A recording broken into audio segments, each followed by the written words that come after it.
Good evening from the Thomas and Mack Center at the University of Nevada, Las Vegas. I'm Chris Wallace of Fox News, and I welcome you to the third and final of the 2016 presidential debates between Secretary of State Hillary Clinton and Donald J. Trump. This debate is sponsored by the Commission on Presidential Debates. The Commission has designed the format, 6 roughly 15-minute segments with 2-minute answers to the first question, then open discussion for the rest of each segment. Both campaigns have agreed to those rules. For the record, I decided the topics and the questions in each topic. None of those questions has been shared with the commission or the two candidates. The audience here in the hall has promised to remain silent. No cheers, boos, or other interruptions so we and you can focus on what the candidates have to say. No noise except right now, as we welcome the Democratic nominee for president, Secretary Clinton, and the Republican nominee for president, Mr. Trump.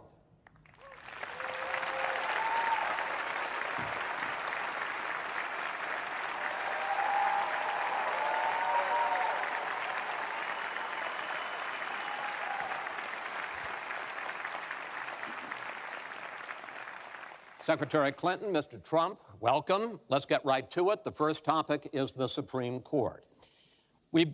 You both talked briefly about the court in the last debate, but I want to drill down on this because the next president will almost certainly have at least one appointment and likely or possibly 2 or 3 appointments, which means that you will, in effect, determine the balance of the court for what could be the next quarter century.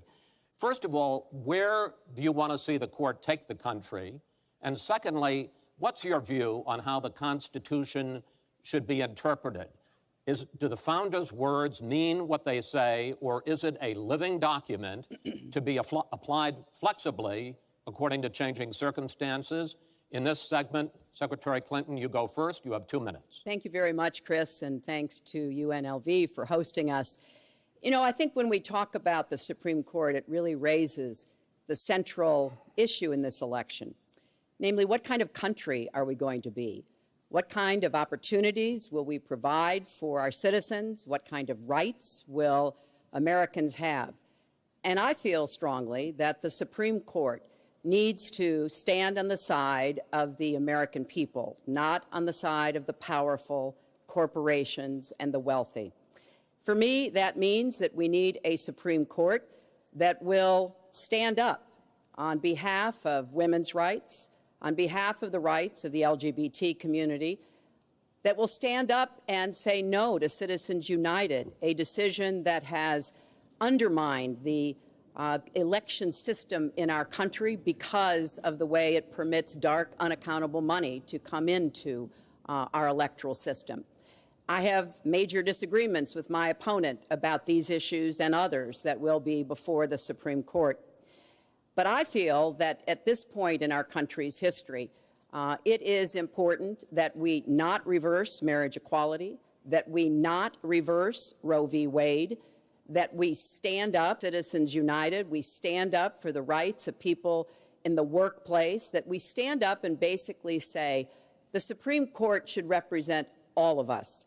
That's how I see the court, and the kind of people that I would be looking to nominate to the court would be in the great tradition of standing up to the powerful, standing up on behalf of our rights as Americans. And I look forward to having that opportunity. I would hope that the Senate would do its job and confirm the nominee that President Obama has sent to them. That's the way the Constitution fundamentally should operate. The president nominates, and then the Senate advises and consents or not, but they go forward with the process. Secretary Clinton, thank you. Mr. Trump, same question. Where do you want to see the court take the country, and how do you believe the Constitution should be interpreted? Well, first of all, it's great to be with you, and thank you, everybody. The Supreme Court, it's what it's all about. Our country is it's just so imperative that we have the right justices. Something happened recently where Justice Ginsburg made some very, very inappropriate statements toward me and toward a tremendous number of people, many, many millions of people that I represent. And she was forced to apologize, and apologize she did. But these were statements that should never, ever have been made. We need a Supreme Court that, in my opinion, is going to uphold the Second Amendment and all amendments, but the Second Amendment, which is under absolute siege. I believe if my opponent should win this race, which I truly don't think will happen, we will have a Second Amendment which will be a very, very small replica of what it is right now. But I feel that it's absolutely important that we uphold because of the fact that it is under such trauma. I feel that the justices that I am going to appoint, and I've named 20 of them, the justices that I'm going to appoint will be pro-life. They will have a conservative bent. They will be protecting the Second Amendment. They are great scholars in all cases, and they're people of tremendous respect. They will interpret the Constitution the way the founders wanted it interpreted, and I believe that's very, very important. I don't think we should have justices appointed that decide what they want to hear. It's all about the Constitution and so important, the Constitution the way it was meant to be. And those are the people that I will appoint. Mr. Trump, thank you. We now have about 10 minutes for an open discussion. I want to focus on two issues that, in fact, by the justices that you name, could end up changing the existing law of the land. First is one that you mentioned, Mr. Trump, and that is guns. Secretary Clinton, you said last year, and let me quote, "The Supreme Court is wrong on the Second Amendment." And now, in fact, in the 2008 Heller case, the court ruled that there is a constitutional right to bear arms, but a right that is reasonably limited. Those were the words of the judge, Antonin Scalia, who wrote the decision. What's wrong with that? Well, first of all, I support the Second Amendment. I lived in Arkansas for 18 wonderful years. I represented upstate New York. I understand and respect the tradition of gun ownership. It goes back to the founding of our country. But I also believe that there can be and must be reasonable regulation. Because I support the Second Amendment doesn't mean that I want people who shouldn't have guns to be able to threaten you, kill you or members of your family. And so when I think about what we need to do, we have 33,000 people a year who die from guns. I think we need comprehensive background checks, need to close the online loophole, close the gun show loophole. There's other matters that I think are sensible, that are the kind of reforms that would make a difference, that are not in any way conflicting with the Second Amendment. You mentioned the Heller decision, and what I was saying that you referenced, Chris, was that I disagreed with the way the court applied the Second Amendment in that case, because what the District of Columbia was trying to do was to protect toddlers from guns. And so they wanted people with guns to safely store them. And the court didn't accept that reasonable regulation, but they've accepted many. I see no conflict between saving people's lives and defending the Second Amendment. Let me bring Mr. Trump in here. The Bipartisan Open Debate Coalition got millions of votes on questions to ask here, and this was, in fact, one of the top questions that they got. How will you ensure the Second Amendment is protected? You just heard Secretary Clinton's answer. Does she persuade you that while you may disagree on regulation, that in fact she supports a Second Amendment right to bear arms? Well, the D.C. versus Heller decision was very strongly, and she was extremely angry about it. I watched. I mean, she was very, very angry when upheld. And Justice Scalia was so involved, and it was a well-crafted decision. But Hillary was extremely upset, extremely angry, and people that believe in the Second Amendment and believe in it very strongly were very upset with what she had to say. Well, let me bring in Secretary Clinton. Were you extremely upset? Well, I was upset because, unfortunately, dozens of toddlers injure themselves, even kill people with guns, because, unfortunately, not everyone who has loaded guns in their homes takes appropriate precautions. But there's no doubt that I respect the Second Amendment, that I also believe there's an individual right to bear arms. That is not in conflict with sensible common sense regulation. And, you know, look, I understand that Donald's been strongly supported by the NRA. The gun lobby's on his side. They're running millions of dollars of ads against me. And I regret that, because what I would like to see is for people to come together and say, of course, we're going to protect and defend the Second Amendment, but we're going to do it in a way that tries to save some of these 33,000 lives that we lose every year. Let me bring Mr. Trump back into that, because, in fact, you oppose any limits on assault weapons, any limits on high-capacity magazines. You support a national right-to-carry law. Why, sir? Well, let me just tell you, before we go any further, in Chicago, which has the toughest gun laws in the United States, probably you could say by far, they have more gun violence than any other city. So we have the toughest laws, and you have tremendous gun violence.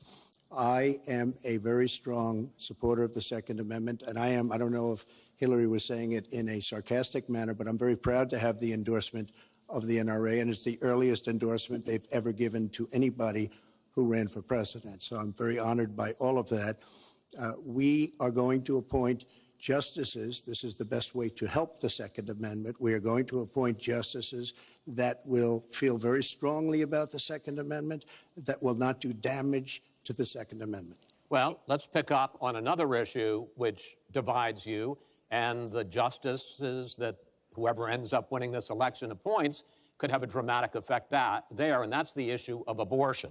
Right. Mr. Trump, you're pro-life, but I want to ask you specifically, do you want the court, including the justices that you will name, to overturn Roe v. Wade, which includes, in fact, states a woman's right to abortion? Well, if that would happen, because I am pro-life and I will be appointing pro-life judges, I would think that that will go back to the individual states. But I'm asking you specifically, would you like to... If they overturned it, it'll go back to the states. But what I'm asking you, sir, is do you want to see the court overturn? You just said you want to see the court protect the Second Amendment. Do you want to see the court overturn Roe v. Wade? Well, if we put another 2 or perhaps 3 justices on, that's really what's going to be, that will happen.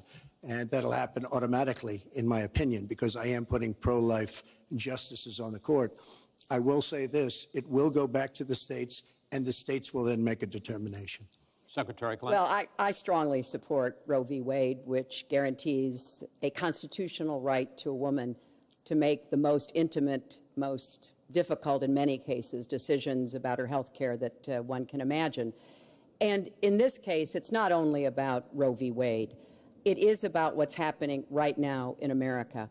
So many states are putting very stringent regulations on women that block them from exercising that choice, to the extent that they are defunding Planned Parenthood, which, of course, provides all kinds of cancer screenings and other benefits for women in our country. Donald has said he's in favor of defunding Planned Parenthood. He even supported shutting the government down to defund Planned Parenthood. I will defend Planned Parenthood. I will defend Roe v. Wade, and I will defend women's rights to make their own health care decisions. And we have come too far to have that turned back now. And indeed, he said women should be punished, that there should be some form of punishment for women who obtain abortions. And I could just not be more opposed to that kind of thinking. I'm going to give you a chance to respond, but I want to ask you, Secretary Clinton, I want to explore how far you believe the right to abortion goes. You have been quoted as saying that the fetus has no constitutional rights. You also voted against a ban on late-term partial birth abortions. Why? Because Roe v. Wade very clearly sets out that there can be regulations on abortion so long as the life and the health of the mother are taken into account. And when I voted as a senator, I did not think that that was the case. The kinds of cases that fall at the end of pregnancy are often the most heartbreaking, painful decisions for families to make. I have met with women who, toward the end of their pregnancy, get the worst news one could get, that their health is in jeopardy if they continue to carry to term, or that something terrible has happened or just been discovered about the... I do not think the United States government should be stepping in and making those most personal of decisions. So You can regulate if you are doing so with the life and the health of the mother taken into account. Mr. Trump, your reaction, and particularly on this issue of late-term partial birth Well, abortion. I think it's terrible. If you go with what Hillary is saying, in the 9th month, you can take the baby and rip the baby out of the womb of the mother just prior to the birth of the baby. Now, you can say that that's okay, and Hillary can say that that's okay, but it's not okay with me. Because based on what she's saying and based on where she's going and where she's been, you can take the baby and baby out of the womb in the 9th month on the final day.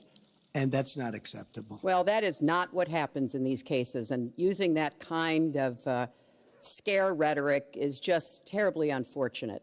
You should meet with some of the women that I've met with, women I've known over the course of my life. This is one of the worst possible choices that any woman and her family has to make. And I do not believe the government should be making it. You know, I've had the great honor of traveling across the world on behalf of our country. I've been to countries where governments either forced women to have abortions like they used to do in China, or forced women to bear children like they used to do in Romania. And I can tell you the government has no business in the decisions that women make with their families in accordance with their faith, with medical advice, and I will stand up for that right. All right. But just briefly, I want to move on to another honestly, segment. Nobody has business doing what I just said, doing that as late as 1 or 2 or 3 or 4 days prior to birth. Nobody has that. All right. Let's move on to the subject of immigration.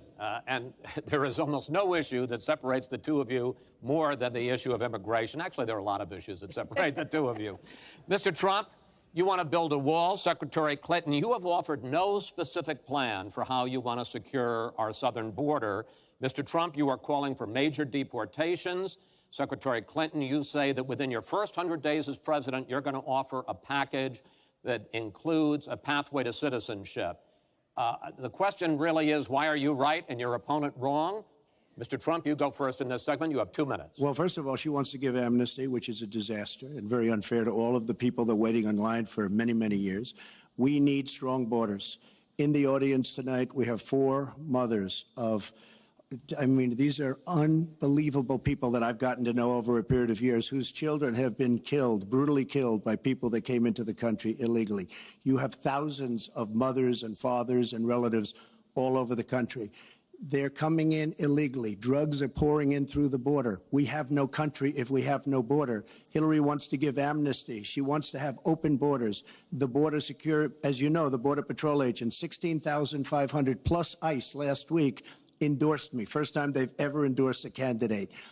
It means their job is tougher, but they know what's going on. They know it better than anybody. They want strong borders. They feel we have to have strong borders. I was up in New Hampshire the other day. The biggest complaint they have, it's with all of the problems going on in the world, many of the problems caused by Hillary Clinton and by Barack Obama, all of the problems, their single biggest problem is heroin that pours across our southern borders, just pouring and destroying their youth. It's poisoning the blood of their youth and plenty of other people. We have to have strong borders. We have to keep the drugs out of our country. Right now, we're getting the drugs, they're getting the cash. We need strong borders. We need we cannot give amnesty. Now, I want to build the wall. We need the wall. The Border Patrol, ICE, they all want the wall. We stop the drugs. We shore up the border. One of my first acts will be to get all of the drug lords, all of the bad ones. We have some bad, bad people in this country that have to go out. We're going to get them out. We're going to secure the border. And once the border is secured, at a later date, we'll make a determination as to the rest. But we have some bad hombres here, and we're going to get them out. Mr. Trump, thank you. Same question to you, Secretary Clinton. Basically, why are you right and Mr. Trump is wrong? Well, as he was talking, I was thinking about a young girl I met here in Las Vegas, Carla, who was very worried that her parents might be deported because she was born in this country, but they were not. They work hard. They do everything they can to give her a good life.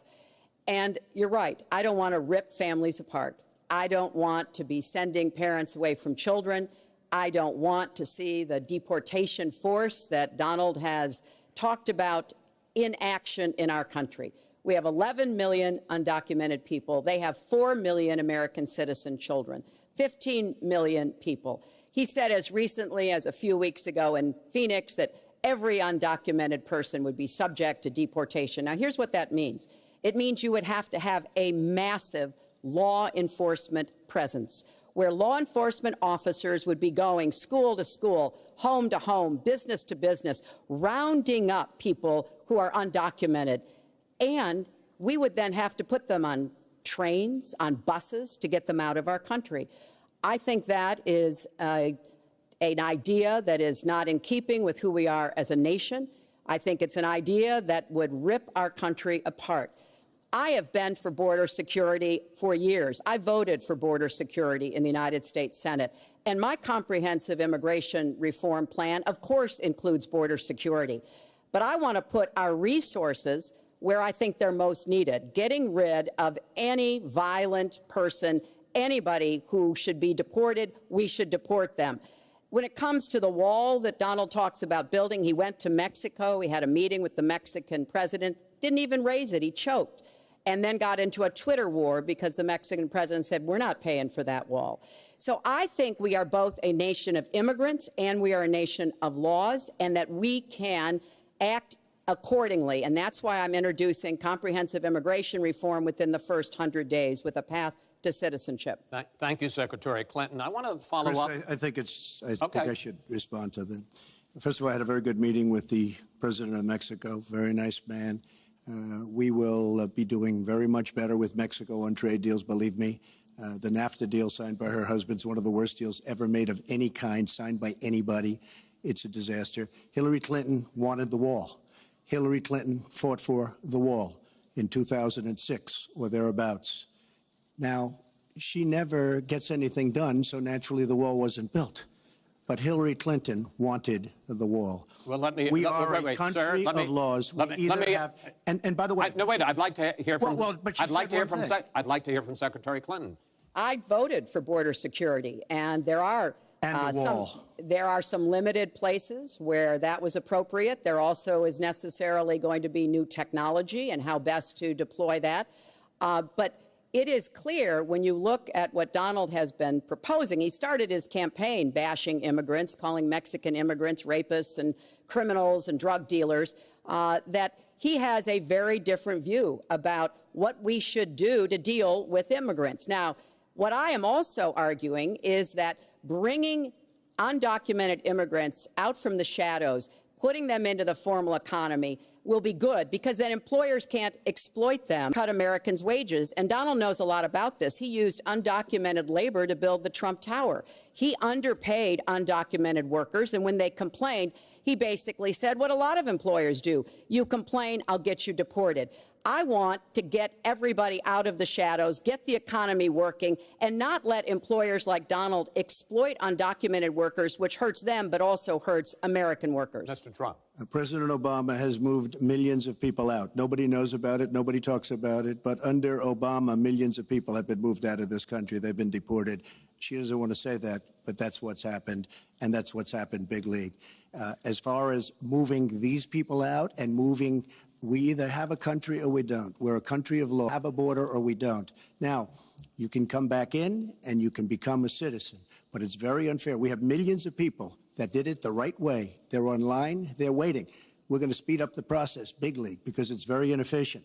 But they're online and they're waiting to become citizens. Very unfair that somebody runs across the border, becomes a citizen. Under her plan, you have open borders. You would have a disaster on trade, and you will have a disaster with your open borders. But what she doesn't say is that President Obama has deported millions and millions of people just the way it is. Secretary Clinton, I want to... we will not have open borders. Well, let me that is a rank mischaracterization. Secretary Clinton. We will have secure borders, but we will also have reform. And this used to be a bipartisan issue. Ronald Reagan was the last president to sign immigration reform, and George W. Bush supported it as well. Secretary Clinton, I want to clear up your position on this issue, because in a speech you gave to a Brazilian bank for which you were paid $225,000, we've learned from the WikiLeaks that you said this, and I want to quote, "My dream is a hemispheric common market with open trade and open borders." So that's the question.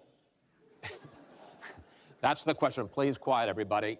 Is that your dream, open borders? Well, if you went on to read the rest of the sentence, I was talking about energy. You know, we trade more energy with our neighbors than we trade with the rest of the world combined. And I do want us to have an electric grid, an energy system that crosses borders. I think that will be a great benefit to us.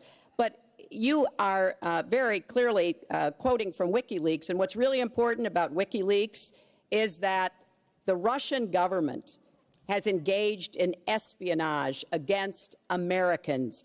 They have hacked American websites, American accounts of private people, of institutions. Then they have given that information to WikiLeaks for the purpose of putting it on the internet.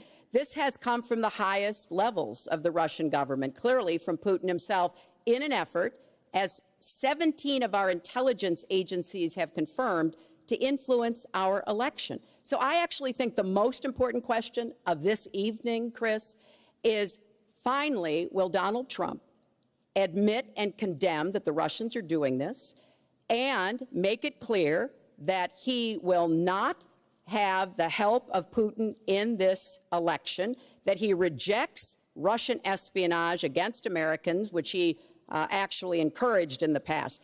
Those are the questions we need answered. We've never had anything like this happen in any of our elections before. That was a great pivot off the fact that she wants open borders, okay? How did we get onto Putin? Hold on. No. Wait. Hold on, folks, because this is going to end up getting out of control. Let's try to keep it quiet for the candidates and for the American people. So just to finish on the borders. Yes. She wants open borders. People are going to pour into our country. People are going to come in from Syria. She wants 550% more people than Barack Obama. And he has thousands and thousands of no idea where they come from. And you see, we are going to stop radical Islamic terrorism in this country. She won't even mention the words, and neither will President Obama. So I just want to tell you, she wants open borders. Now we can talk about Putin. I don't know Putin. He said nice things about me. If we got along well, that would be good. If Russia and the United States got along well and went after ISIS, that would be good. He has no respect for her. He has no respect for our president. And I'll tell you what, we're in very serious trouble because we have a country with tremendous numbers of nuclear warheads, 1,800, by the way, where they expanded and we didn't.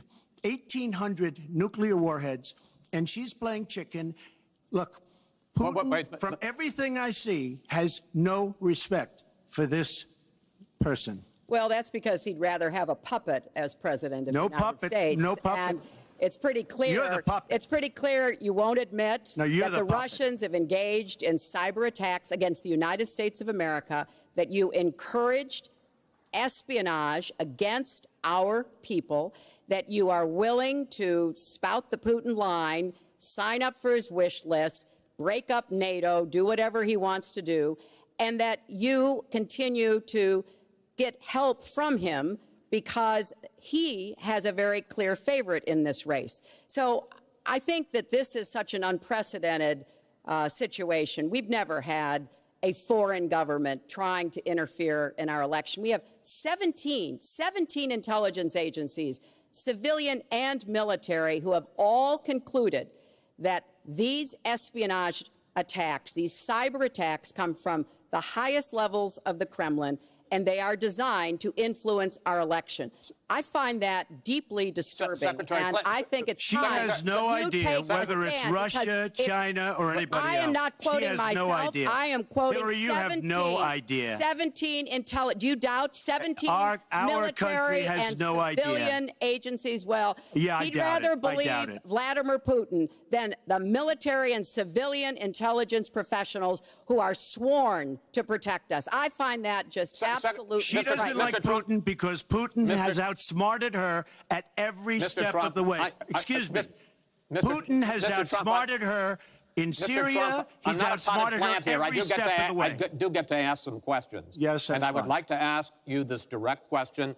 The top national security officials of this country do believe that Russia has been behind these hacks. Even if you don't know for sure whether they are, do you condemn any interference by Russia in the American election? By Russia or anybody else. You condemn their interference? Of course I condemn. Of course I can. I don't know Putin. I have no I'm not idea. asking you. I'm asking I you, never do you met condemn? Putin. This is not my best friend. But if the United States got along with Russia, wouldn't be so bad. Let me tell you, Putin has outsmarted her and Obama at every single step of the way, whether it's Syria, no, you name it, missiles. Take a look at the startup that they signed.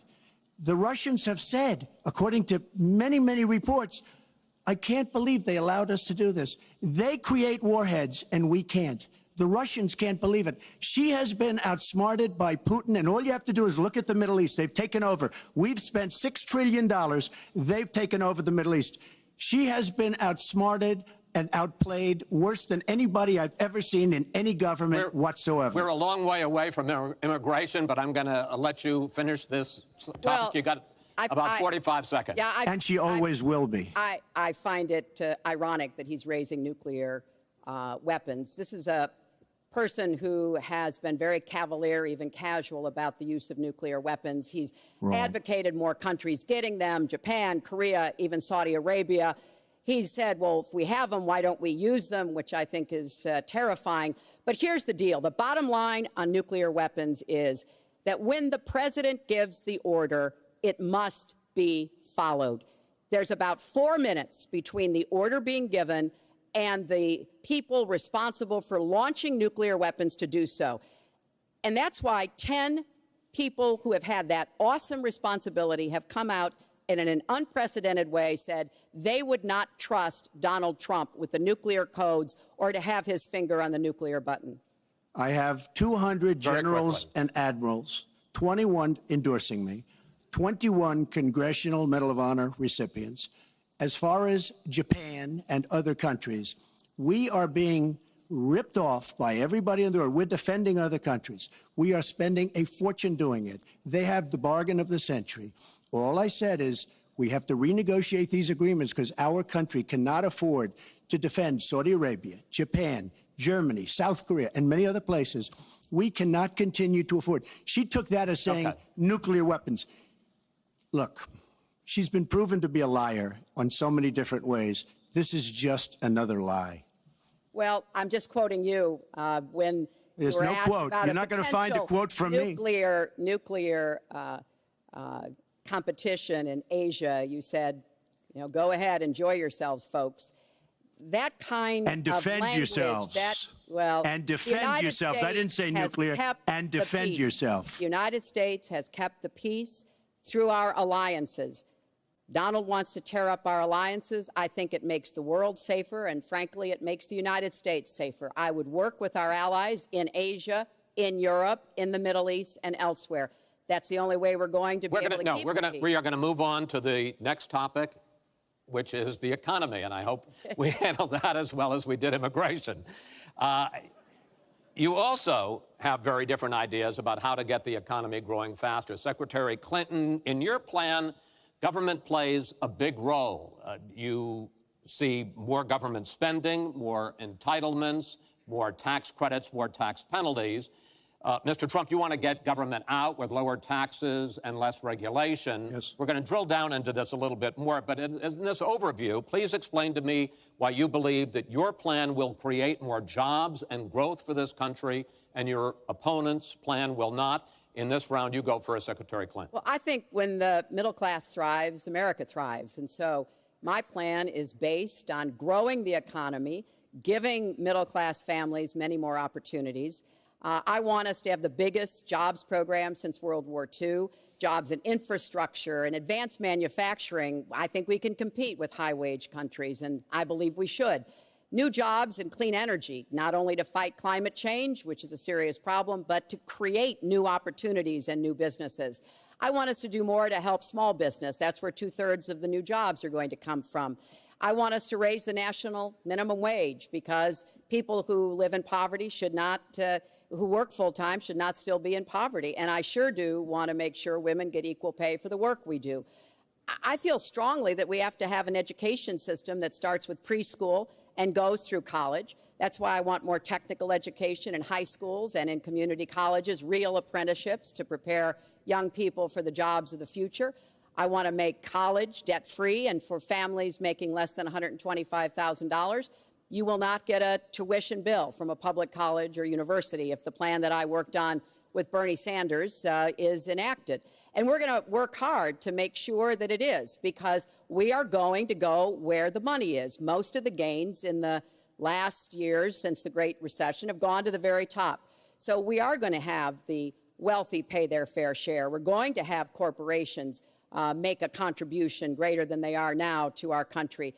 That is a plan that has been analyzed by independent experts, which said that it could produce 10 million new jobs. By contrast, Donald's plan has been analyzed to conclude it might lose 3.5 million jobs. Why? Because his whole plan is to cut taxes, to give the biggest tax breaks ever to the wealthy and to corporations, adding $20 trillion to our debt and causing the kind of dislocation that we have seen before, because it truly will be trickle-down economics on steroids. So the plan I have, I think, will actually produce greater opportunities. The plan he has will cost us jobs and possibly lead to another Great Recession. Secretary, thank you. Mr. Trump, why will your plan create more jobs and growth than Secretary Clinton? Well, first of all, before I start on my plan, her plan is going to raise taxes and even double your taxes. Her tax plan is a disaster. And she can say all she wants about college tuition, and I'm a big proponent. We're going to do a lot of things for college tuition, but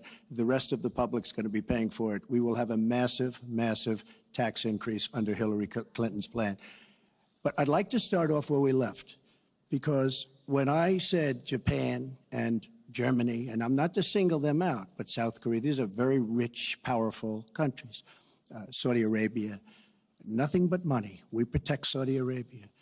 Why aren't they paying? She immediately, when she heard this, I questioned it. And I questioned NATO. Why aren't the NATO questions? Why aren't they paying? Because they weren't paying. Since I did this was a year ago, all of a sudden they're paying. And I've been given a lot of credit for it. All of a sudden they're starting to pay up. They have to pay up. We're protecting people. They have to pay up.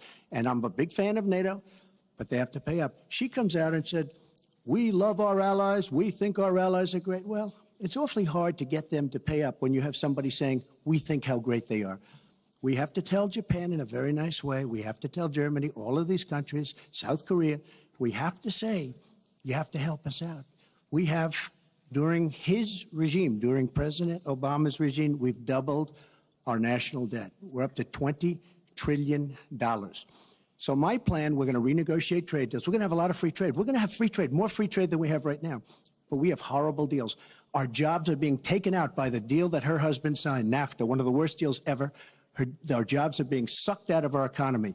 You look at all of the places that I just left. You go to Pennsylvania, you go to Ohio, you go to Florida, you go to any of them. You go upstate New York. Our jobs have fled to Mexico and other places. We're bringing our jobs back. I am going to renegotiate NAFTA. And if I can't make a great deal, then we're going to terminate NAFTA and we're going to create new deals. We're going to have trade, but we're going to terminate it. We're going to make a great trade deal. And if we can't, we're going to do it. We're going to go a separate way, because it has been a disaster. We are going to cut taxes massively. We're going to cut business taxes massively. They're going to start hiring people. We're going to bring the $2.5 trillion that's offshore back into the country. We are going to start the engine rolling again, because right now our country is dying at 1% GDP. Well, let me translate that if I can, Chris, because you can't. The fact is he's going to advocate for the largest tax cuts we've ever seen, 3 times more than the tax cuts under the Bush administration. I have said repeatedly throughout this campaign, I will not raise taxes on anyone making $250,000 or less. I also will not add a penny to the debt. I have costed out what I'm going to do. He will, through his massive tax cuts, add $20 trillion to the debt. Well, he mentioned the debt. We know how to get control of the debt. When my husband was president, we went from a $300 billion deficit to a $200 billion surplus, and we were actually on the path to eliminating the national debt. When President Obama came into office, he inherited the worst economic disaster since the Great Depression. He has cut the deficit by 2/3. So, yes, one of the ways you go after the debt, one of the ways you create jobs is by investing in people. So I do have investments in new jobs investments in education, skill training, and the opportunities for people to get ahead and stay ahead. That's the kind of approach that will work. Cutting taxes on the wealthy, we've tried that. It has not worked the way that it has been promised. Secretary Clinton, I want to pursue your plan because in many ways it is similar to the Obama stimulus plan in 2009, which has led to the slowest GDP growth since 1949. Correct. Thank you, sir. You told me in July when we spoke that the problem is that President Obama didn't get to do enough in what he was trying to do with this stimulus. So is your plan basically even more of the Obama stimulus? Well, it's a combination, Chris. And let me say that when you inherit the level of economic catastrophe that President Obama inherited, it was a real touch-and-go situation. I was in the Senate before I became Secretary of State. I've never seen people as physically distraught as the Bush administration team was because of what was happening to the economy. I personally believe that the steps that President Obama took saved the economy. He doesn't get the credit he deserves for taking some very hard positions. But it was a terrible recession.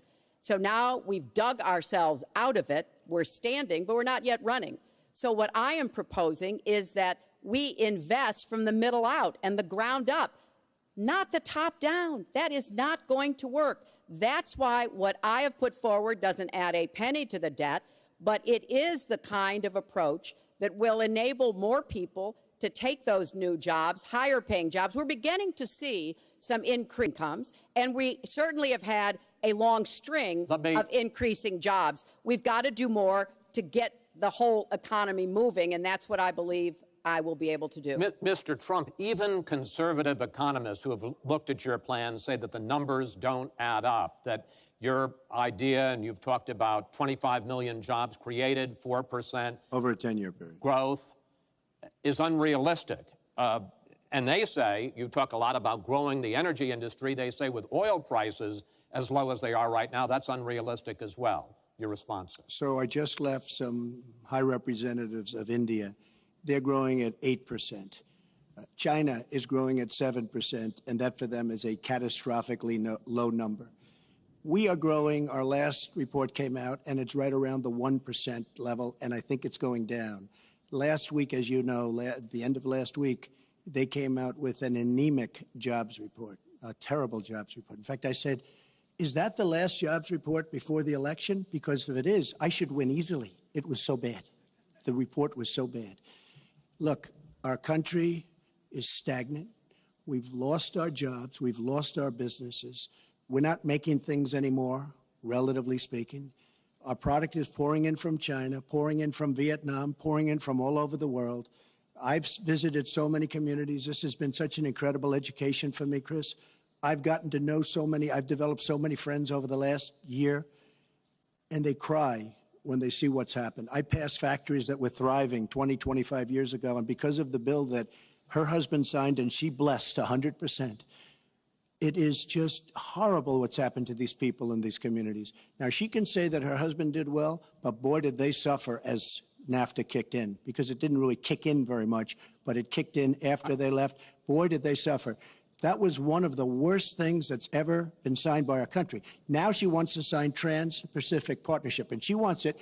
She lied when she said she didn't call it the gold standard in one of the debates. She totally lied. She did call it the gold standard, and they actually fact-checked, and they said I was right. I was so honored. I want to give you a chance to briefly speak to that, and then I want to pivot to 1/6 of the economy, be as bad as NAFTA, which is Obamacare. But go ahead, briefly. First, let me say, number one, when I saw the final agreement for TPP, I said I was against it. It didn't meet my tests. I've had the same tests. Does it create jobs, raise incomes, and further our national security? I'm against it now. I'll be against it after the election. I'll be against it when I'm president. There's only one of us on this stage who's actually shipped jobs to Mexico, because that's Donald. He's shipped jobs to 12 countries, including Mexico. But he mentioned China. And, you know, one of the biggest problems we have with China is the illegal dumping of steel and aluminum into our markets. I have fought against that as a senator. I've stood up against it as Secretary of State. Donald has bought Chinese steel and aluminum. In fact, the Trump hotel right here in Las Vegas was made with Chinese steel. So he goes around with crocodile tears about how terrible it is, but he has given jobs to Chinese steel workers, not American steel workers. Mr. Trump? That's the kind of approach that is just not going to work. We're going to pull the country together. We're going to have trade agreements that we enforce. That's why I'm going to have a trade prosecutor for the first time in history. And we're going to enforce those agreements. And we're going to look for businesses to help us by buying American products. I ask a simple question. She's been doing this for 30 years. Why the hell didn't you do it over the last 15, 20 years? You were very much involved. Excuse me, my turn. You were very much involved in every aspect of this country, very much. And you do have experience. I'd say the one thing you have over me is experience, but it's bad experience because what you've done has turned out badly. For 30 years, you've been in a position to help. And if you say that I use steel or I use something else, I make it impossible for me to do that. I wouldn't mind. The problem is you talk, but you don't get anything done, Hillary. You don't. Just like when you ran the State Department, $6 billion was missing. How do you miss $6 billion? You ran the State Department. $6 billion was either stolen, they don't know. It's gone. $6 billion. If you become president, this country is going to be in some mess, believe me. Well, first of all, what he just said about the State Department is not only untrue, it's been debunked numerous times. But I think it's really an important issue. He raised the 30 years of experience. So let me just talk briefly about that. You know, back in the 1970s, I worked for the Children's Defense Fund, and I was taking on discrimination against African-American kids in schools. He was getting sued by the Justice Department for racial discrimination in his apartment buildings. In the 1980s, I was working to reform the schools in Arkansas. He was borrowing $14 million from his father to start his businesses. In the 1990s, I went to Beijing, and I said women's rights are human rights. He insulted a former Miss Universe, Alicia Machado, called her an eating machine. And on the day when I was in the Situation Room, monitoring the raid that brought Osama bin Laden to justice, he was hosting the Celebrity Apprentice. So I'm happy to compare my 30 years of experience, what I've done for this country, trying to help in every way I could, especially kids and families, get ahead and stay ahead, with your 30 years, and I'll let the American people make that decision. Well, I think I did a much better job. I built a massive company, a great company, some of the greatest assets anywhere in the world. Worth many, many billions of dollars. I started with a $1 million loan. I agree with that. It's a $1 million loan, but I built a phenomenal company. And if we could run our country the way I've run my company, we would have a country that you would be so proud of. You would even be proud of it. And frankly, when you look at her real record, take a look at Syria, take a look at the migration, take a look at Libya, take a look at Iraq. She gave us ISIS because her and Obama created this huge vacuum. And a small group came out of that huge vacuum because we should have never been in Iraq, but once we were there, we should have never got out the way they wanted to get out. She gave us ISIS as sure as you are sitting there. And what happened is now ISIS is in 32 countries. And now I listen how she's going to get rid of ISIS. She's going to get rid of nobody. All right, we are going to get to foreign hotspots in a few moments, but the next segment is fitness to be president of the United States. Mr. Trump, at the last debate, you said your talk about grabbing women was just that, talk, and that you'd never actually done it. And since then, as we all know, 9 women have come forward and said that you either groped them or killed without their consent. Why would so many different women from so many different circumstances over so many different years, why would they all in this last couple of weeks make up, you deny this, why would they all make up these stories? And since this is a question for both of you, Secretary Clinton, Mr. Trump says what your husband did and that you defended was even worse. Mr. Trump, you go first. Well, first of all, those stories have been largely debunked. Those people, I don't know those people. I have a feeling how they came. I believe it was her campaign that did it. Just like if you look at what came out today on the clips, where I was wondering what happened with my rally in Chicago and other rallies where we had such violence. She's the one in Obama that caused the violence. They hired people, they paid them $1,500, and they're on tape saying, be violent, cause fights, do bad things. I would say the only way, because those stories are all totally false. I have to say that. And I didn't even apologize to my wife, who's sitting right here, because I didn't do anything. I didn't know any of these women. I didn't see these women. These women, the woman on the plane, the woman, I think they want either fame or her campaign did it. And I think it's her campaign, because when I saw what they did, which is a criminal act, by the way, where they're telling people to go out and start fistfights and start violence. And I'll tell you what, in particular in Chicago, people were hurt and people could have been killed in that riot. And that was now all on tape, started by her. I believe, Chris, that she got these people to step forward. If it wasn't, they get their 10 minutes of fame. But they were all totally, it was all fiction. It was lies and it was fiction.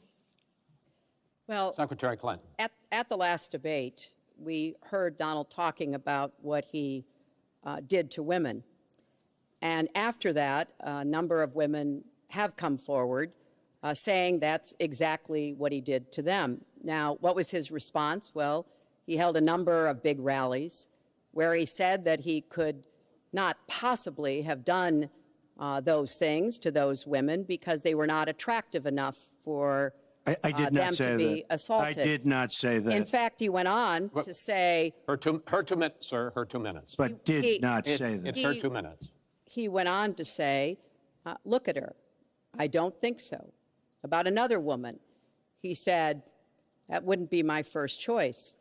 He attacked the woman reporter writing the story, called her disgusting, as he has called a number of women during this campaign. You know, Donald thinks belittling women makes him bigger. He goes after their dignity, their self-worth, and I don't think there is a woman anywhere who doesn't know what that feels like.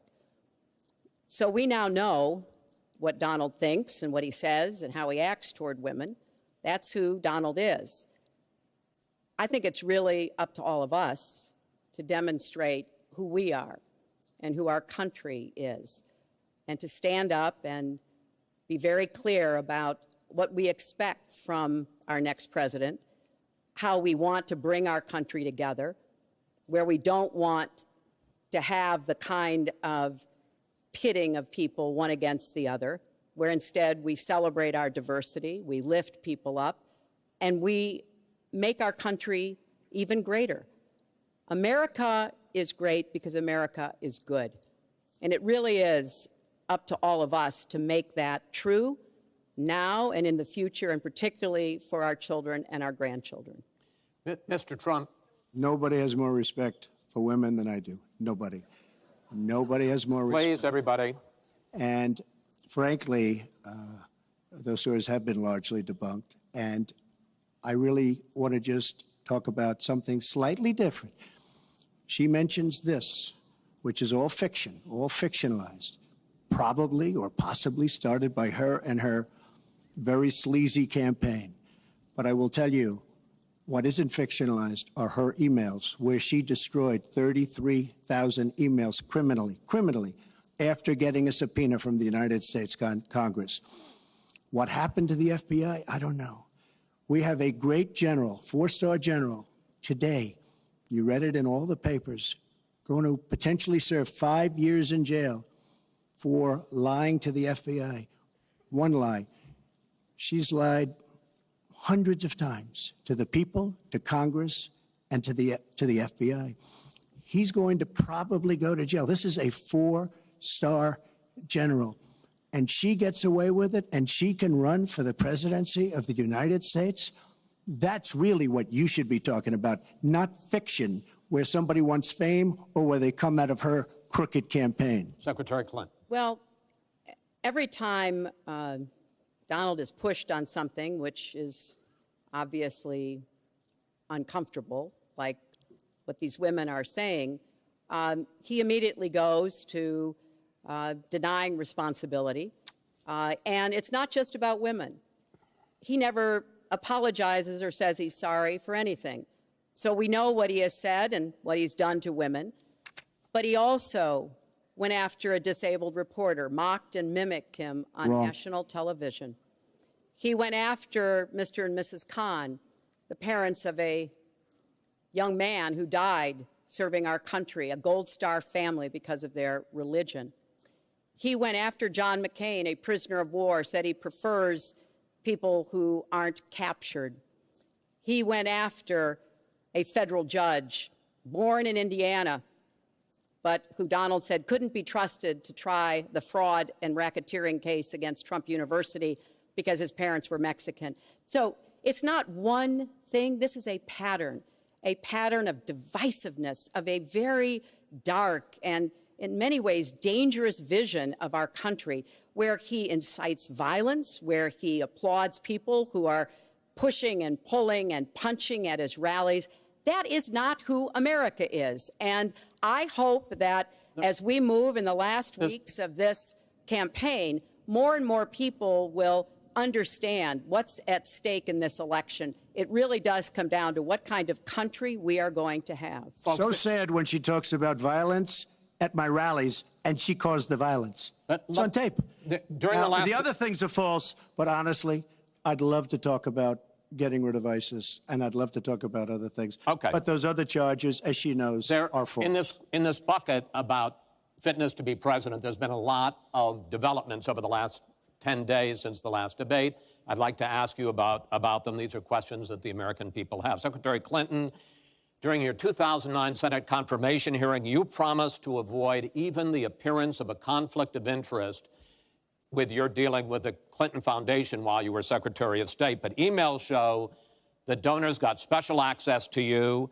Those seeking grants for Haiti relief were considered separately from non-donors, and some of those donors got government contracts, taxpayer money. Can you really say that you kept your pledge to that Senate committee? And why isn't what happened and what went on between you and the Clinton Foundation, why isn't it what Mr. Trump calls pay to play? Well, everything I did as Secretary of State was in furtherance of our country's interests and our values. The State Department has said that. I think that's been proven. But I am happy. In fact, I'm thrilled to talk about the Clinton Foundation because it is a world-renowned charity, and I am so proud of the work that it does. You know, I could talk for the rest of the debate. I know I don't have the time to do that. But just briefly, the Clinton Foundation made it possible for 11 million people around the world with HIV/AIDS to afford treatment, and that's about half of all the people in the world who are getting treatment. In partnership with the American Health Association, we have made environments in schools healthier for kids, Secretary including Clinton, healthier respectfully, this is an open discussion. Well, it is an open discussion. I understand, and the specific question went to pay for play. Do you want to talk about that? But there is no evidence, but there is a lot of evidence about the very good work and it's a and the criminal high enterprise, rankings that and the so many people know Clinton it. It's a Foundation have gotten criminal for their work. enterprise. Saudi Arabia giving $25 million, Qatar, all of these countries. You talk about women and women's rights. So these are people that push gays off buildings. These are people that kill women and treat women horribly, and yet you take their money. So I'd like to ask you right now, why don't you give back the money that you've taken from certain countries that treat certain groups of people so horribly? Why don't you give back the money? I think it would be a great gesture, because she takes a tremendous amount of money, and you take a look at the people of Haiti. I was at a little Haiti the other day in Florida, and I want to tell you, they hate the Clintons, because what's happened in Haiti with the Clinton Foundation is a disgrace. And you know it, and they know it, and everybody knows Secretary it. Clinton. Well, very quickly, we at the Clinton Foundation spend 90% of all the money that is donated on behalf of programs of people around the world and in our own country. I'm very proud of that. We have the highest rating from the watchdogs that follow foundations, and I'd be happy to compare what we do with the Trump Foundation, which took money from other people and bought a 6-foot portrait of Donald. I mean, who does that? It just was astonishing. But when it comes to Haiti, Haiti is the poorest country in our hemisphere. The earthquake and the hurricanes, it has devastated Haiti. Bill and I have been involved in trying to help Haiti for many years. The Clinton Foundation raised $30 million to help Haiti after the catastrophic earthquake and all of the terrible problems the people there had. We've done things to help small businesses, agriculture, and so much else. And we're going to keep working to help Haiti because it's an important part of the American They don't want you to help them anymore. I'd like to mention one thing. Trump Foundation, small foundation. People contribute. I contribute. The money goes 100% goes to different charities, including a lot of military. I don't get anything. I don't buy boats. I don't buy planes. What happens is the money goes out. Wasn't some of the money used to settle your lawsuit, sir? No, it was. We put up the American flag, and that's it. They put up the American flag. We fought for the right in Palm Beach to put up the American flag. There was a penalty that was imposed by Palm Beach County, and the money came from your foundation. And by the way, the money yourself, went to Fisher House, where they build houses. The money that you're talking about went to Fisher House, where they build houses for veterans and disabled. I want to get into one last... But of course, there's no way we can know whether any of that is true because he hasn't released his tax returns. He is the first candidate ever to run for president in the last 40-plus years who has not released his tax returns. So everything he says about charity or anything else, we can't prove it. You can look at our tax returns. We've got them all out there. But what is really troubling is that we learned in the last debate he has not paid a penny in federal income tax. And we were talking about immigrants a few minutes ago, Chris. You know, half of all immigrants, undocumented immigrants in our country, actually pay federal income tax. So we have undocumented immigrants in America who are paying more federal income tax than a billionaire. I find that let me just tell you very astonishing. Simply, we're entitled, because of the laws that people like her pass, to take massive amounts of depreciation and other charges, and we do it. And all of her donors, just about all of them, I know Buffett took hundreds of millions of dollars, George Soros, took hundreds of millions of dollars. Let me just explain. All of her donors, most of her donors have done the same thing as I did. Okay. Well, and you know what you should have done? Folks, we heard and this. You know, Hillary, what you should have done? You should have changed the law when you were a United States Senator. If folks, you don't like we heard it. This. Yeah. Because your donors and your special interests are doing the same thing as I do, except even more so. Well, you should have changed the law, but you won't change the law because you take in so much money. I mean, I sat in my apartment today on a very beautiful hotel down the street, known as Trump. Made with Chinese steel. But I will tell you, I sat there watching ad after ad after ad, false ad, all paid for by your friends on Wall Street that gave so much money because they know you're going to protect them. And frankly, you should have changed the laws. If you don't like what I did, you should have changed the laws. Mr. Trump, I want to ask you about one last question in this topic. You have been warning at rallies recently that this election is rigged and that Hillary Clinton is in the process of trying to steal it from you. Your running mate, Governor Pence, pledged on Sunday that he and you, his words, will absolutely accept the result of this election. Today, your daughter Ivanka said the same thing. I want to ask you here on the stage tonight, do you make the same commitment that you will absolutely, sir, that you will absolutely accept the result of this election? I will look at it at the time. I'm not looking at anything now. I'll look at it at the time. What I've seen is so bad. First of all, the media is so dishonest and so corrupt, and the pile-on is so amazing. The New York Times actually wrote an article about it that they don't even care. It's so dishonest, and they've poisoned the minds of the voters. But unfortunately for them, I think the voters are seeing through it. I think they're going to see through it. We'll find out on November 8th, but I think they're going to see through it. But, sir, if you look, excuse me, Chris, if you look at your voter rolls, you will see millions of people that are registered to vote. Millions. This isn't coming from me. This is coming from Pew Report and other places. Millions of people that are registered and be registered to vote. So let me just give you one other thing. So I talk about the corrupt media. I talk about the millions of people. Tell you one other thing. She shouldn't be allowed to run. She's guilty of a very, very serious crime. She should not be allowed to run. And just in that respect, I say it's rigged because she should never, Chris, she should never have been allowed to run for the presidency based on what she did with emails and so many other things. But, sir, there is a tradition in this country. In fact, one of the prides of this country is the peaceful transition of power, and that no matter how hard fought a campaign is, that at the end of the campaign, that the loser concedes to the winner, not saying that you're necessarily going to be the loser or the winner, but that the loser concedes to the winner and that the country comes together in part for the good of the country. Are you saying you're not prepared now to commit to that principle? What I'm saying is that I will tell you at the time. I'll keep you in suspense. Well, okay? Chris, let me respond to that because that's horrifying. You know, every time Donald thinks things are not going in his direction, he claims whatever it is rigged against him.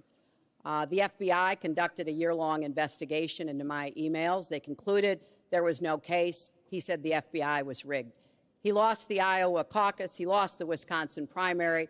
He said the Republican primary was rigged against him. Then Trump University gets sued for fraud and racketeering. He claims the court system and the federal judge is rigged against him.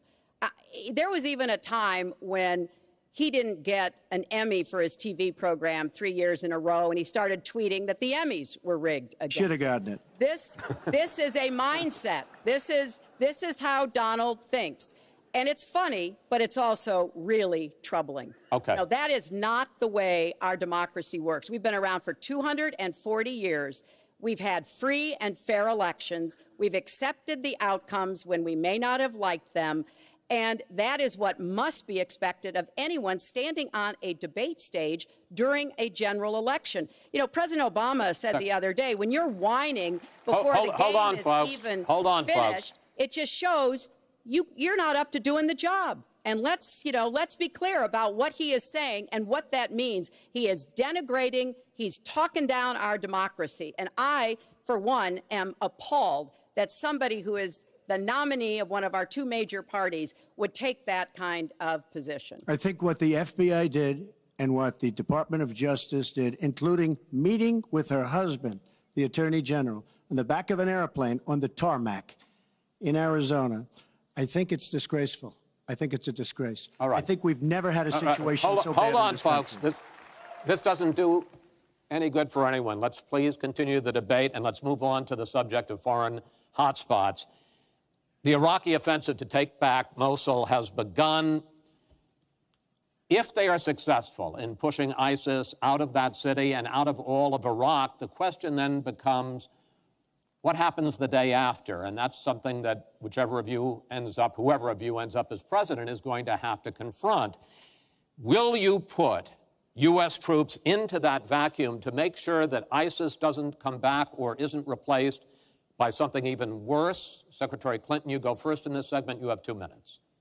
Well, I am encouraged that there is an effort led by the Iraqi army, supported by Kurdish forces, and also given the help and advice from the number of special forces and other Americans on the ground. But I will not support putting American soldiers into Iraq as an occupying force.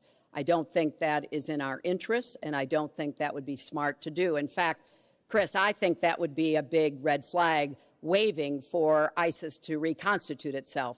The goal here is to take back Mosul. It's going to be a hard fight. I've got no illusions about that. And then continue to press into Syria to begin to take back and move on Raqqa, which is the ISIS headquarters. I am hopeful that the hard work that American military advisors have done will pay off, and that we will see a really successful military operation. But we know we've got lots of work to do. Syria will remain a hotbed of terrorism as long as the civil war, aided and abetted by the Iranians and the Russians, continue. So I have said, look, we need to keep our eye on ISIS. That's why I want to have an intelligence surge that protects us here at home, why we have to go after them from the air, on the ground, online, why we have to make sure here at home we don't let terrorists buy weapons. If you're too dangerous to fly, you're too dangerous to buy a gun. And I'm going to continue to push for a no-fly zone and safe havens within Syria, not only to help protect the Syrians and prevent the constant outflow of refugees, but to frankly gain some leverage on both the Syrian government and the Russians so that perhaps we can have the kind of serious negotiation necessary to bring the conflict to an end and go forward on a political track. Mr. Trump, same question. If we are able to push ISIS out of Mosul and out of Iraq, would you be willing to put U.S. troops in there to prevent their return or something else? Let me tell you, Mosul's so sad. We had Mosul. But when she left, when she took everybody out, we lost Mosul. Now we're fighting again to get Mosul. The problem with Mosul and what they wanted to do is they wanted to get the leaders of ISIS, who they felt were in Mosul. About 3 months ago, I started reading that they want to get the leaders, and they're going to attack Mosul. Whatever happened to the element of surprise? Okay? We announced we're going after Mosul. I've been reading about going after Mosul now for about, how long is it, Hillary? 3 months? These people have all left. They've all left. The element of surprise. Douglas MacArthur, George Patton, spinning in their graves when they see the stupidity of our country. So we're now fighting for Mosul that we had. All she had to do is stay there. Now we're going in to get it.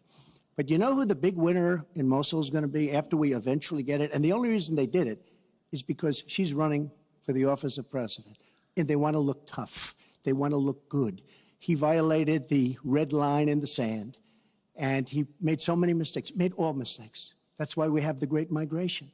But she wanted to look good for the election. So they're going in. But who's going to get Mosul, really?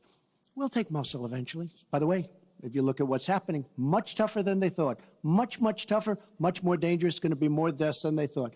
But the leaders that we wanted to get are all gone because they're smart. They say, what do we need this for? So Mosul is going to be a wonderful thing, and Iran should write us a letter of thank you, just like the really stupid, the stupidest deal of all time, a deal that's going to give Iran absolutely nuclear weapons.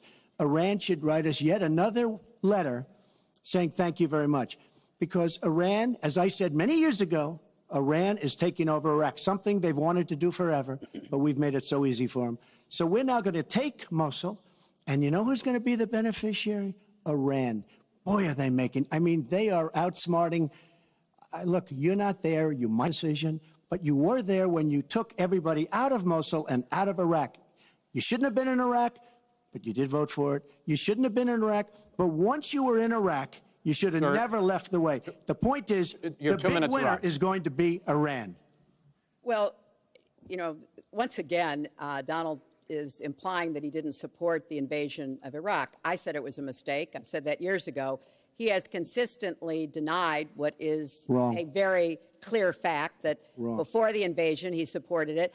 And, you know, I just want everybody to go Google it. Google Donald Trump, Iraq, and you will see the dozens of sources which verify that he was for the invasion of Iraq. And you can actually hear the audio of him saying that. Now, why does that matter? Well, it matters because he has not told the truth about that position. I guess he believes it makes him look better now, to contrast with me, because I did vote for it. But what's really important here is to understand all the interplay. Mosul is a Sunni city. Mosul is on the border of Syria. And yes, we do need to go after Baghdadi, and just like we went after bin Laden while you were doing Celebrity Apprentice, and we brought him to justice. We need to go after the leadership, but we need to get rid of them, get rid of their fighters. They're estimated several thousand fighters in Mosul. They've been digging underground. They've been prepared to defend. It's going to be tough fighting, but I think we can take back Mosul, and then we can move on into Syria and take back Raqqa. This is what we have to do. I'm just amazed that he seems to think that the Iraqi government and our allies and everybody else launched the attack on Mosul to help me in this election. But that's how Donald thinks, you know. He always is looking for some Chris, we don't gain anything. He has all these Iran is taking over Iraq. Secretary Clinton. Iran is taking over Iraq. We don't gain Secretary Clinton. We would have gained if they did it by surprise. Wait. Secretary Clinton, it's an open discussion. Secretary. We would have gained if they did it by surprise. Secretary, please let Mr. Trump speak. He's unfit, and he proves it every time you he are talks. the one that's unfit. You know, WikiLeaks just actually came out. John Podesta said some horrible things about you, and boy, was he right. He said some beauties. And, you know, Bernie Sanders, he said you have bad judgment. You do. And if you think that going into Mosul, after we let the world know we're going in, and all of the people that we really wanted, the leaders, they're all gone. If you think that was good, than you do. Now, John Podesta said you have terrible instincts. Bernie Sanders said you have bad judgment. I agree with both. Well, you should ask Bernie Sanders who he's supporting for president, and he has said, which is as a he big has mistake. campaigned for me around the country, you are the most dangerous person to run for president in the modern history of America. I think he's right. Let's turn to Aleppo. Mr. Trump, in the last debate, you were both asked about the situation in the Syrian city of Aleppo, and I want to follow up on that because you said several things in that debate which were not true, sir. You said that Aleppo has basically fallen. In fact, there are. It's a catastrophe. It is a catastrophe, but there are a quarter. Have you seen it? Have you seen it? Sir, have you seen what's happened to Aleppo? If I might finish my question. Okay, so it hasn't fallen. Take a look at it. Well, there are 250,000 people still living there and being slaughtered. That's right. You also and they are being slaughtered because of bad decisions. If I may just finish here. And you also said that that Syria and Russia are busy fighting ISIS. In fact, they have been the ones who've been bombing and shelling eastern Aleppo, and they just announced a humanitarian pause, in effect admitting that they have been bombing and shelling Aleppo. Would you like to clear that up, sir? Well, Aleppo is a disaster. It's a humanitarian nightmare, but it has fallen from any standpoint. I mean, what do you need, a signed document? Take a look at Aleppo. It is so sad when you see what's happened. And a lot of this is because of Hillary Clinton, because what's happened is by fighting Assad, who turned out to be a lot tougher than she thought, and now she's going to say, oh, he loves Assad. He's just much tougher and much smarter than her and Obama. And everyone thought he was gone 2 years ago, 3 years ago. He aligned with Russia. He now also aligned with Iran, who we made very powerful. We gave them $150 billion back. We give them $1.7 billion in cash. I mean cash, bundles of cash as big as this stage. We gave them $1.7 billion. Now, they have aligned. He has aligned with Russia and with Iran. They don't want ISIS, but they have other things because we're backing rebels. We don't know who the rebels are.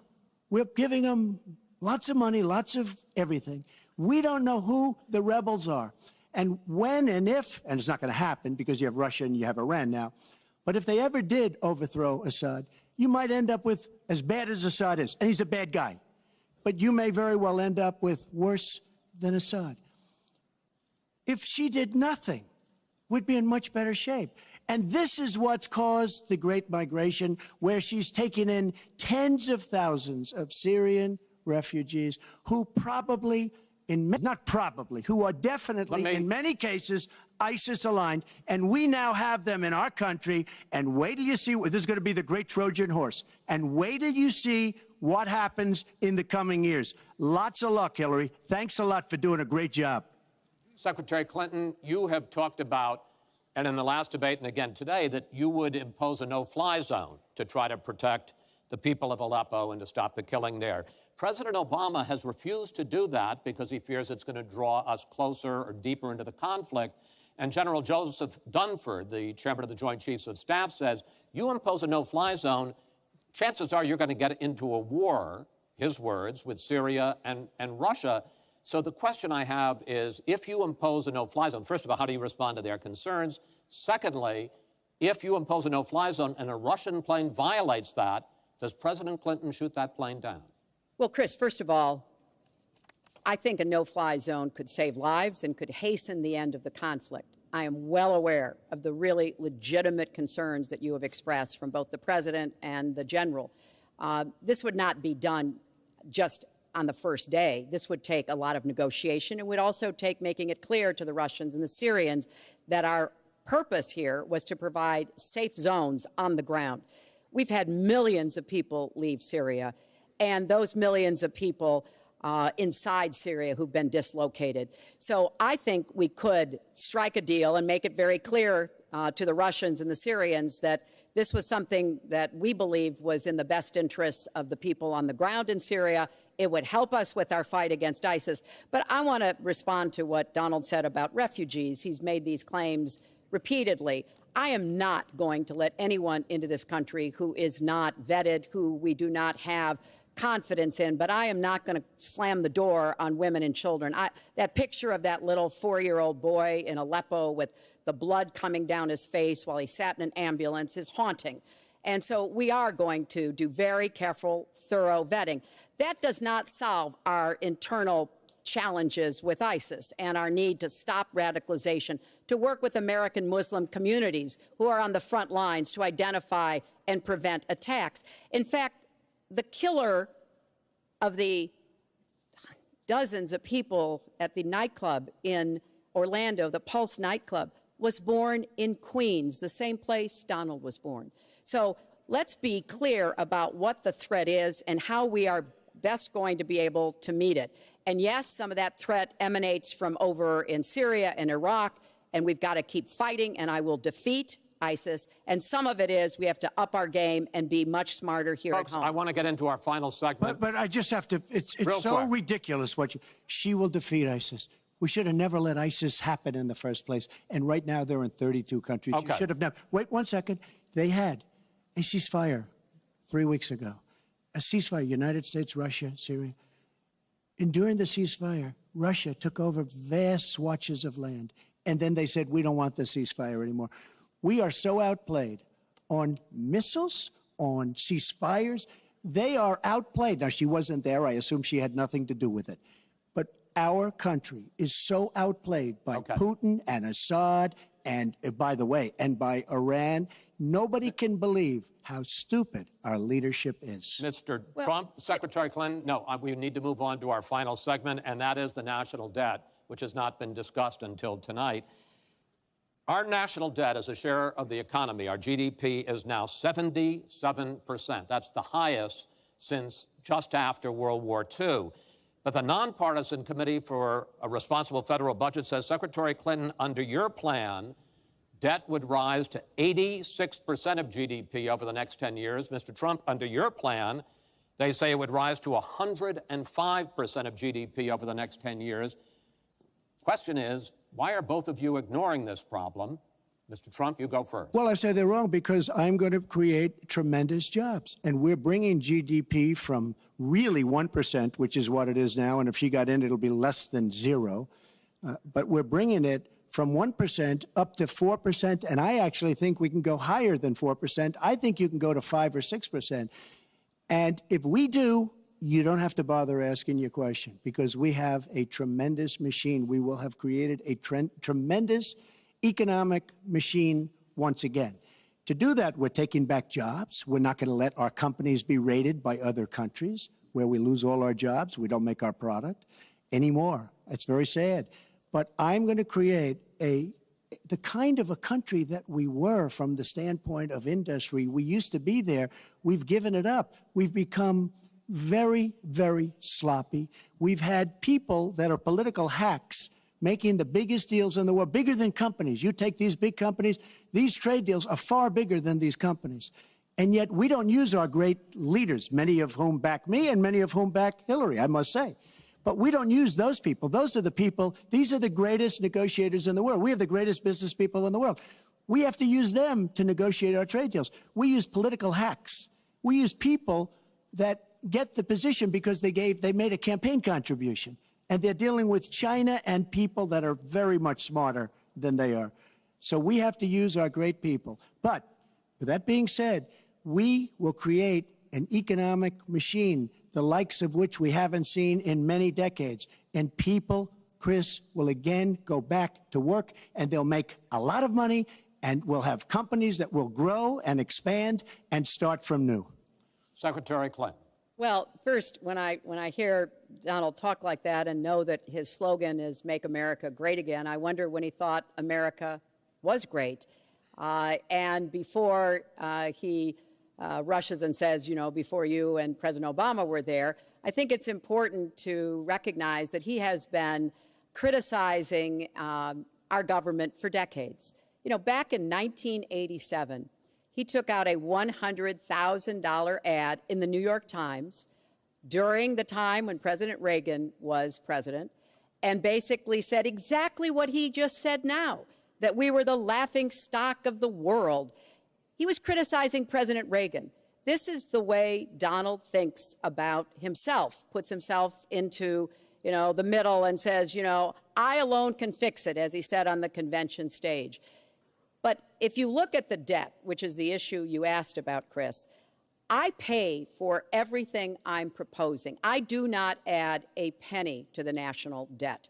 I take that very seriously because I do think it's one of the issues we've got to come to grips with. So when I talk about how we're going to pay for education, how we're going to invest in infrastructure, how we're going to get the cost of prescription drugs down, and a lot of the other issues that people talk to me about all the time, I've made it very clear we are going where the money is. We are going to ask the wealthy and corporations to pay their fair share. And there is no evidence whatsoever that that will slow down or diminish our growth. In fact, I think just the opposite. We'll have what economists call middle-out growth. We've got to get back to rebuilding the middle class, the families of America. That's where growth will come from. That's why I want to invest in you. I want to invest in your family. And I think that's the smartest way to grow the economy, to make the economy fairer. And we just have a big disagreement about this. It may be because of our experiences. He started off with his dad as a millionaire. I started off with my dad as a small businessman. We've heard this before. I think it's, it's a difference that affects how we see the world and what we want to do with the economy. Time. Thank you, Hillary. Could I just respond? Well, no. Because sir, I because did disagree with Ronald Reagan very strongly on trade. I disagreed with him. We should have been much tougher on trade even then. I've been waiting for years. Nobody does it right. And frankly, now we're going to do it right. All right. The one last area I want to get into with you in this debate is the fact that the biggest driver of our debt is entitlements, which is 60% of all federal spending. Now, the Committee for Responsible Federal Budget has looked at both of your plans, and they say neither of you has a serious plan that is going to solve the fact that Medicare is going to run out of money in the 2020s, Social Security is going to run out of money in the 2030s, and at that time, recipients are going to take huge cuts in their benefits. So, in effect, the final question I want to ask you in this regard is, and let me start with you, Mr. Trump, would President Trump make a deal to save Medicare and Social Security that included both tax increases and benefit cuts, in effect, a grand bargain on entitlements? I'm cutting taxes. We're going to grow the economy. It's going to grow at a record rate. But that's not going to help on entitlements. It's going to totally help you. And one thing we have to do, repeal and replace the disaster known as Obamacare. It's destroying our country. It's destroying our businesses, our small business, and our big businesses. We have to repeal and replace Obamacare. You take a look at the kind of numbers that will cost us in the year 17. It is a disaster if we don't repeal and replace. Now, it's probably going to die of its own weight, but Obamacare has to go. The premiums are going up 60, 70, 80%. Next year, they're going to go up over 100%. And I'm really glad that the premiums have started. At least the people see what's happening, because she wants to keep Obamacare and she wants to make it even worse. And it can't get any worse.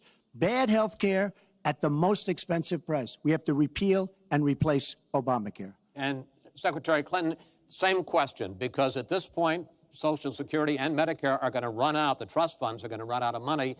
Will you, as president, will you consider a grand bargain, a deal that includes both tax increases and benefit cuts to try to save both programs?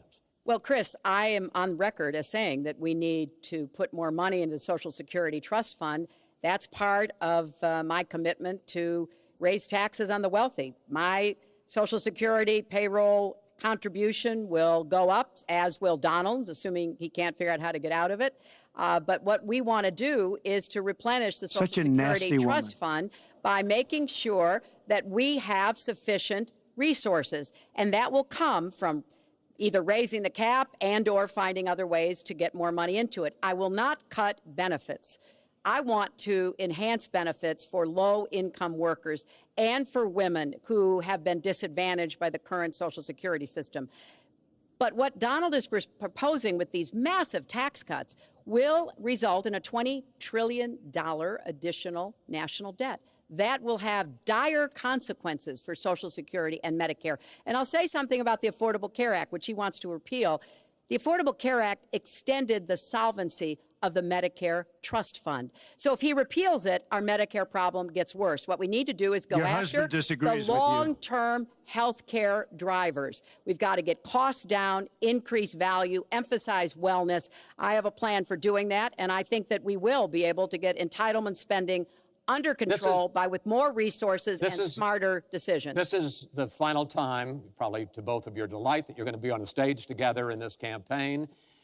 I would like to end it on a positive note. You had not agreed to closing statements, but it seems to me in a funny way that might make it more interesting because you haven't prepared closing statements. So I'd like you each to take it. We're going to put a clock up, a minute, as the final question in the final debate to tell the American people why they should elect you to be the next president.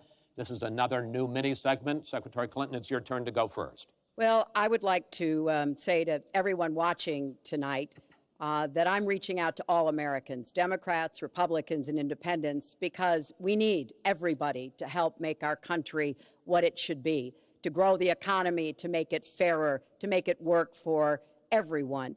We need your talents, your skills, your commitment, your energy, your ambition. You know, I've been privileged to see the presidency up close. And I know the awesome responsibility of protecting our country and the incredible opportunity of working to try to make life better for all of you. I have made the cause of children and families really my life's work. That's what my mission will be in the presidency. I will stand up for families against powerful interests, against corporations. I will do everything that I can to make sure that you have good jobs with rising incomes, that your kids have good educations from preschool through college. I hope you will give me a chance to serve as your president. Secretary Clinton, thank you. Mr. Trump? She's raising the money from the people she wants to control. Doesn't work that way. But when I started this campaign, I started it very strongly. It's called Make America Great Again. We're going to make America great. We have a depleted military. It has to be helped, has to be fixed. We have the greatest people on earth in our military.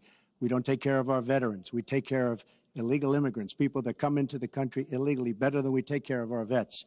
That can't happen. Our policemen and women are disrespected. We need law and order, but we need justice too. Our inner cities are a disaster. You get shot walking to the store. They have no education. They have no jobs. I will do more for African Americans and Latinos than she can ever do in 10 lifetimes. All she's done is talk to the African Americans and to the Latinos. But they get the vote, and then they come back. They say, we'll see you in 4 years. We are going to make America strong again, and we are going to make America great again, and it has to start now. We cannot take 4 more years of Barack Obama, and that's what you get when you get her. Thank you both. Secretary Clinton, hold on just a moment, folks. Secretary Clinton, Mr. Trump, I want to thank you both for participating in all 3 of these debates. That brings to an end this year's debate sponsored by the Commission on Presidential Debates. We want to thank the University of Nevada, Las Vegas, and its students for having us. Now the decision is up to you. While millions have already voted, Election Day, November 8th, is just 20 days away. One thing everyone here can agree on, we hope you will go vote. It is one of the honors and obligations of living in this great country. Thank you, and good night.